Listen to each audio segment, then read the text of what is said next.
नमस्कार प्रिय मित्रों, स्वागत है आपका।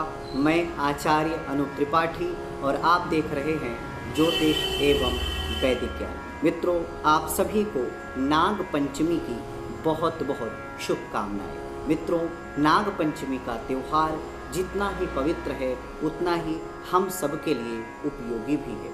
और अगर हम इस दिन नाग पंचमी के दिन कुछ विशेष उपाय करें तो हमारे जीवन में जो अनेक प्रकार की बाधाएं हैं, अनेक प्रकार की समस्याएं हैं, उनसे हम छुटकारा पा सकते हैं। नाग पंचमी का जो प्रतिनिधित्व है वो सीधे नागों को जाता है। नाग 9 प्रकार के हैं और ये 9 प्रकार के नागों का अगर पूजन विधि से किया जाए तो निश्चित ही हमें किसी भी प्रकार का भय नहीं रह जाता है।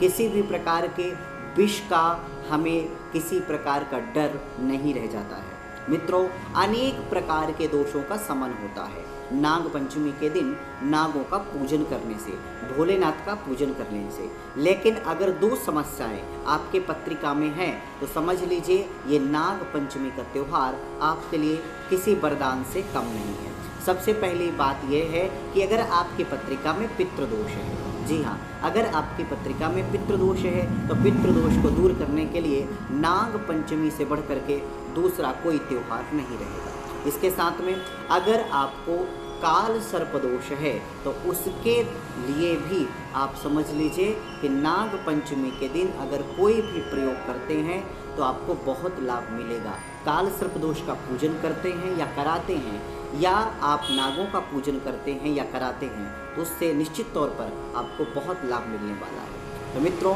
इस बार सन 2024 में किस तारीख को नाग पंचमी का त्यौहार मनाया जाएगा, सबसे पहले ये जान लेते हैं। तो मित्रों, श्रावण शुक्ल पंचमी को यह नाग पंचमी का त्यौहार मनाया जाता है, जो कि इस वर्ष सन 2024 में 9 अगस्त दिन शुक्रवार को पूरे भारतवर्ष में एक साथ मनाया जाएगा। और इस दिन सभी लोग सर्पों का पूजन करेंगे।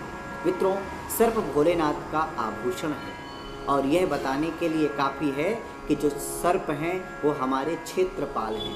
किसानों की खेती को अनेक प्रकार से रक्षा करते हैं, बचाते हैं और अनेक प्रकार से उनकी अनेक प्रकार से रक्षा करते हुए उसकी उन्नति, उसकी उर्वरकता को आगे बढ़ाते हैं। मित्रों, इसके साथ में अब बात करते हैं कि यह जो त्यौहार है, जिस दिन यह नाग पंचमी का त्यौहार है, शुक्रवार के दिन 9 अगस्त को कितने बजे से कितने बजे तक हमें पूजन करना चाहिए। तो आपको बता दें कि सुबह सूर्योदय के बाद से ही यह त्यौहार शुरू हो जाएगा और दोपहर के 1:30 बजे तक यह त्यौहार मनाया जाएगा। विशेष रूप से अगर अच्छे त्यौहार पे आप पूजन करना चाहते हैं तो सुबह 6:30 बजे से लेकर के सुबह 10:30 बजे तक आप पूजन कर ही लें। तो ये नाग पंचमी के विशेष पूजन के अंतर्गत हमने बताया।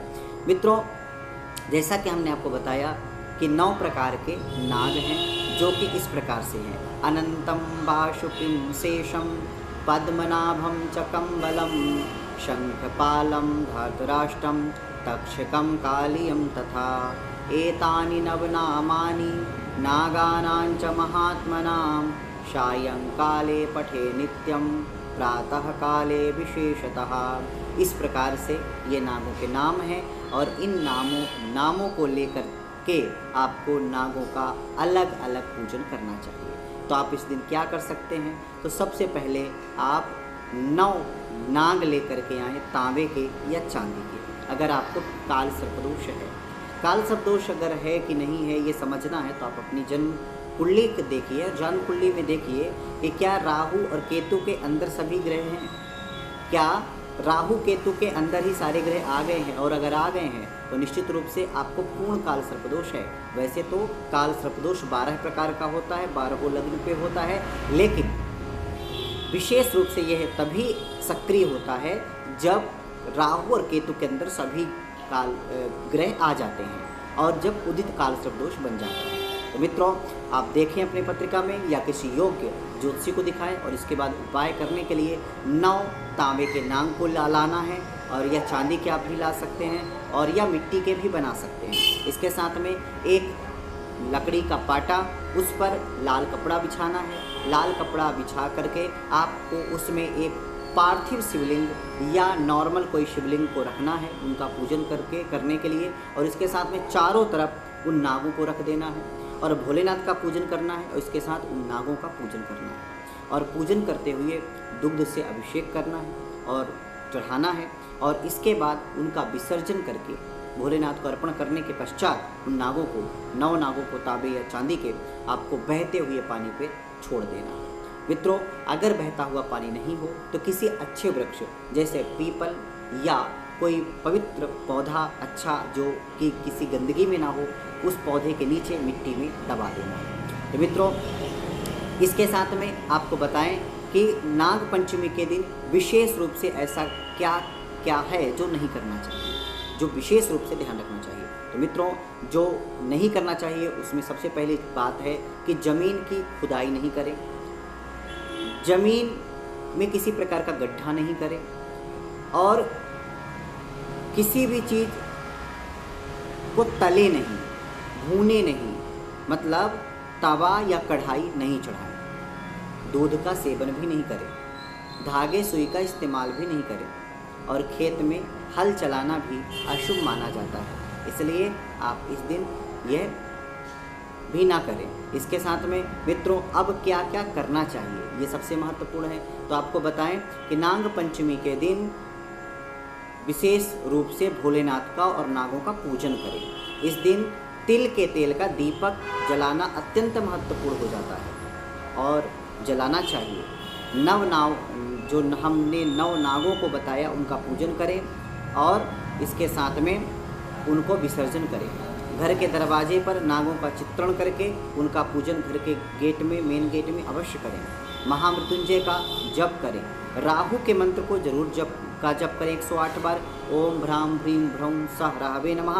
और केतु के मंत्र का ओम स्त्राम स्त्रीम स्त्रौं सह केतवे नमः। इस मंत्र का आपको जरूर जप करना चाहिए। मित्रों, इस प्रकार से अगर आप उपाय करते हैं, 9 नागों का पूजन करते हैं और उनके नाम लेकर के उनको अक्षत पुष्प चढ़ाते हैं, तो निश्चित रूप से आपको बहुत लाभ मिलने वाला है। याद रखिए, बिल्व पत्र जरूर चढ़ाएं नागों को, दुग्ध जरूर चढ़ाएं, शहद जरूर चढ़ाएं। ये कुछ सामग्रियां हैं जो आपको जरूर चढ़ाना चाहिए। और जो 9 नाम हमने बताए नागों के, और ये जो मंत्र है ये आपकी स्क्रीन पर आएगा, तो आप इस मंत्र को जरूर लिख लें और पूजन करते समय इस मंत्र को जरूर बोलें। और अगर आपको काल सर्पदोष है तो आप प्रतिदिन भी इस मंत्र को बोल सकते हैं, जो कि हमने आपको बताया। अनंतम वासुकिं शेषम पद्मनाभम च कम्बलम शंख पालम धातराष्ट्रम तक्षकम कालीम तथा एतानि नवनामानि नागानां च महात्मनां सायंकाले पठेत नित्यम प्रातः काले विशेषतः। तो इस प्रकार से अगर आप इस नाग पंचमी पर विशेष उपाय करते हैं तो आपको निश्चित ही लाभ होगा। तो मित्रों, चलिए अभी के लिए बस इतना ही। आगे फिर उपस्थित होते हैं आपके सामने एक नई जानकारी के साथ। तब तक के लिए नमस्कार।